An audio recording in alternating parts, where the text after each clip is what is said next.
سری لنکا کی گالے بندرگاہ کے قریب بحر ہند میں ایرانی بحریہ کا جنگی جہاز IRIS دینا ڈوب گیا۔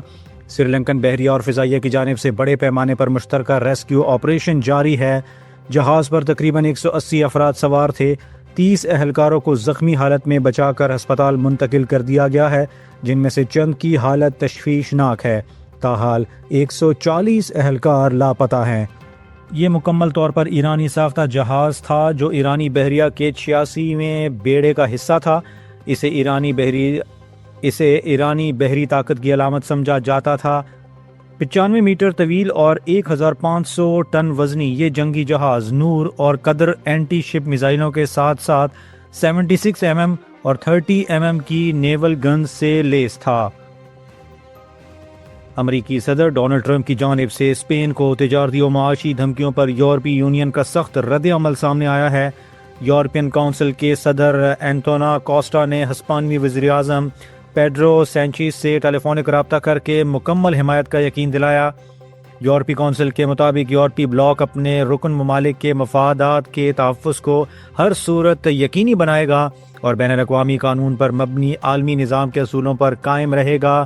یاد رہے کہ اسپین نے ایران پر ممکنہ امریکی حملوں کے لیے اپنی سرزمین اور فوجی اڈے فراہم کرنے سے انکار کیا تھا، جس پر صدر ٹرمپ نے تجارتی تعلقات منقطع کرنے کی دھمکی دی تھی۔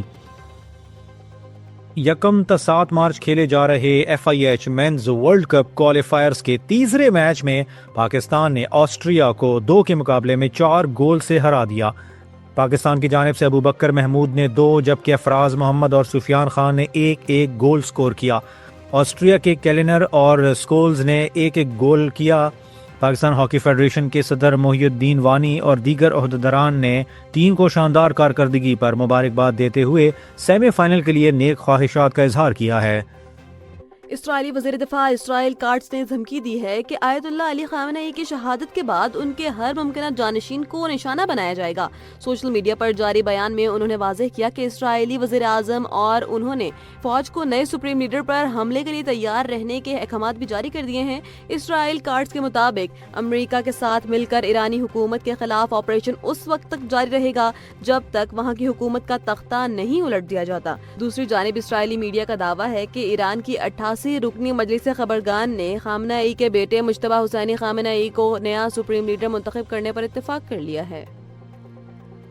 سعودی ولی عہد اور وزیر اعظم شہزادہ محمد بن سلمان کی سربراہی میں کابینہ کا اہم اجلاس ویڈیو لنک کے ذریعے منعقد ہوا۔ اجلاس میں خطے کی کشیدہ صورتحال اور بین الاقوامی سلامتی پر غور کرتے ہوئے واضح کیا گیا کہ سعودی عرب کو ایرانی جارحیت کا جواب دینے کا مکمل حق حاصل ہے۔ اس موقع پر سعودی ایئرپورٹس پر پھنسے خلیجی شہریوں کی مہمان نوازی کے انتظامات کا بھی جائزہ لیا گیا۔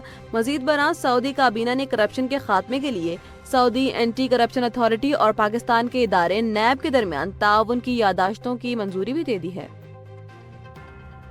پاکستان کی سرحدوں پر جاری آپریشن غضب للحق کے تحت پاک فوج نے طور خم کے مقام پر فتنۃ الخوارج کی دراندازی کی بڑی کوشش ناکام بنا دی ہے۔ اس جوابی کارروائی کے دوران افغان طالبان کا مبینہ سرغنہ قہرمان اپنے ساتھیوں سمیت ہلاک ہو گیا، جس کا تعلق جلال آباد سے بتایا جا رہا ہے۔ سیکیورٹی ذرائع کے مطابق گزشتہ شب قلعہ سیف اللہ، چمن اور غزنالی سمیت مختلف سیکٹرز میں دہشت گردوں کے 50 ٹھکانوں کو بھاری ہتھیاروں سے تباہ کیا گیا ہے۔ ان بھرپور کارروائیوں کے نتیجے میں دشمن کو بھاری جانی و مالی نقصان پہنچا ہے اور پاک فوج ملک کی خود مختاری کے تحفظ کے لیے مکمل الرٹ ہے۔ اور پاکستان سٹاک ایکسچینج میں کاروباری ہفتے کے تیسرے دن شدید مندی کا رجحان رہا ہے، جہاں 100 انڈیکس 1354 پوائنٹس کی گراوٹ کے بعد 1,55,777 پر بند ہوا۔ کاروبار کے دوران مارکیٹ میں اتار چڑھاؤ دیکھا گیا اور انڈیکس ایک موقع پر 1,54,790 کی سطح تک گر گیا۔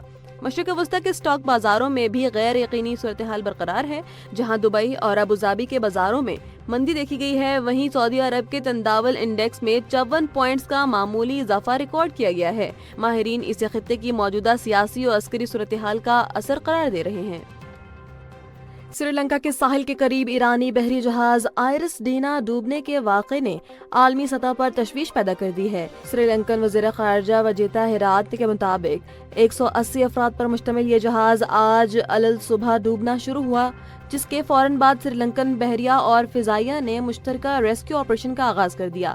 اب تک 30 زخمی ملاحوں کو نکال کر اسپتال منتقل کیا جا چکا ہے۔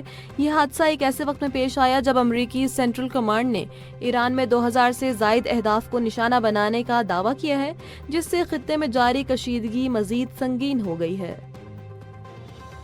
پاکستان میں بڑھتی ہوئی علاقائی کشیدگی اور سیکیورٹی خدشات کے پیش نظر امریکی سفارت خانے نے اپنے غیر ضروری سفارتی عملے کو فوری طور پر ملک چھوڑنے کا حکم دے دیا ہے۔ اس اعلامیے کے مطابق لاہور اور کراچی کے قونصل خانوں کا غیر ہنگامی عملہ واپس بلایا جا رہا ہے، تاہم اسلام آباد میں سفارت خانے کی حیثیت فی الحال برقرار رہے گی۔ امریکی حکام نے خدشہ ظاہر کیا ہے کہ ایران کے ساتھ جاری تنازع کے باعث خطے میں ڈرون اور میزائل حملے ہو سکتے ہیں۔